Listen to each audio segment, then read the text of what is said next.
to let you know that recently there's been some things in the media about some gang activity in Fayette County.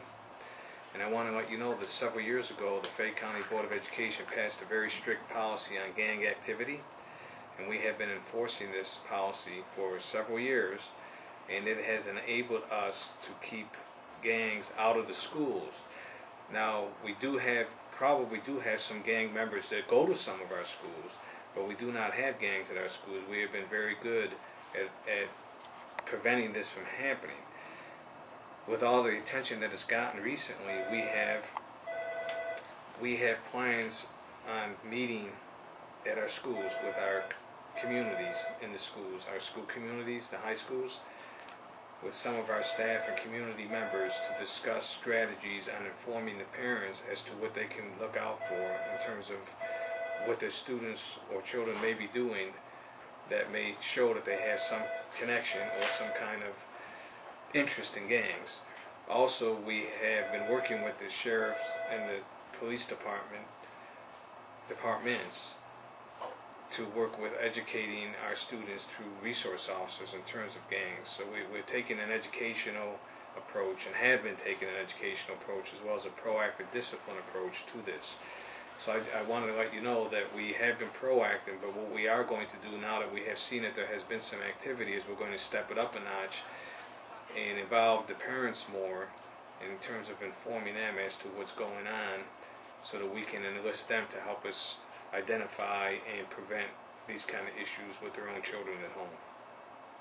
One of the things that I heard was at the ball games or at the football games and things like that, it was mentioned that kids on this side wore this color and the other gang members were wearing this color and you didn't step over the line. Can you talk a little bit about that? I mean, is that something that you're aware of?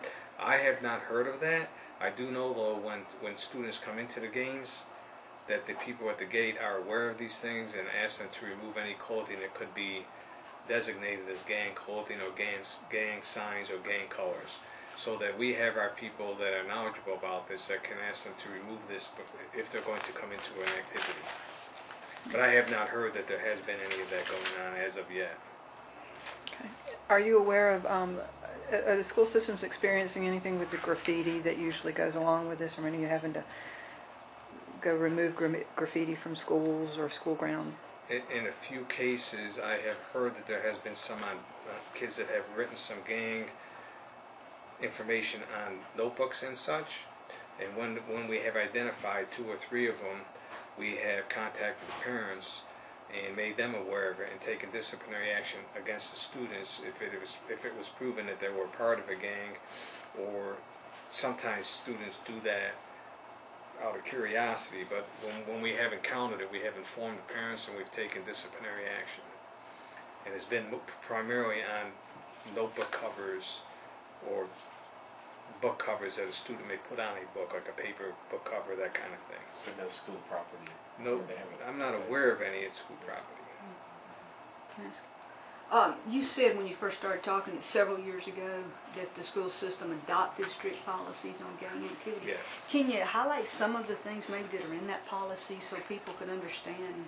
Yeah, I can get a copy for you right now. I have a copy on my desk. I can run a copy. Okay.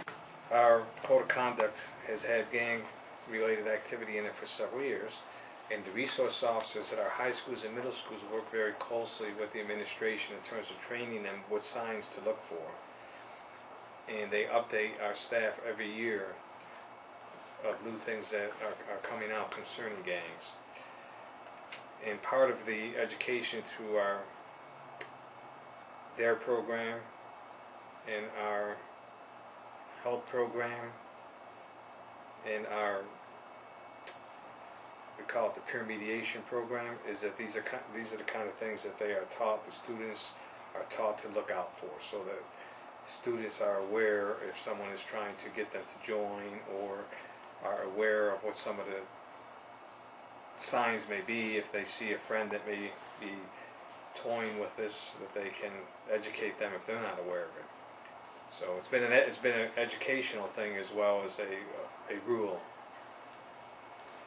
I think as in this with anything concerning kids in our schools, parental involvement is the key in making sure you're aware of and involved with your children. I think as a parent myself, I think that will be a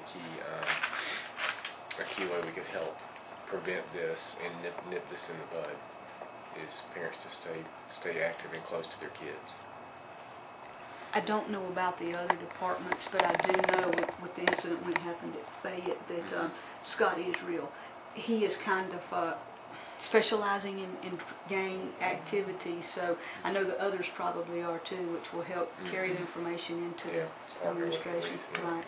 Who's Scott Israel? He's with Fayetteville Police. Oh, okay. I think he's a resource officer. Yes, the resource He used to be a resource Used to be. officer, yeah. Now he's working, like you said, specifically in that area of Yeah. investigations and gang Terrific. investigations countywide.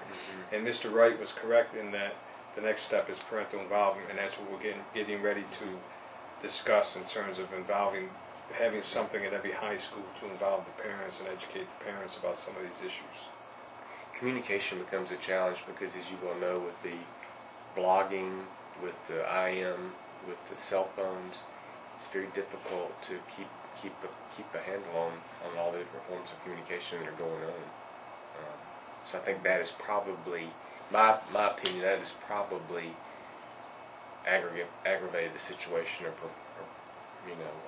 increased it because it's so easy to MySpace and all that kind of stuff. well, and there's a lot of more you hear all about hyperbullying now. Yeah. They're bullying over the internet, threatening over the internet, so it's getting to be a real hotbed of activity out there.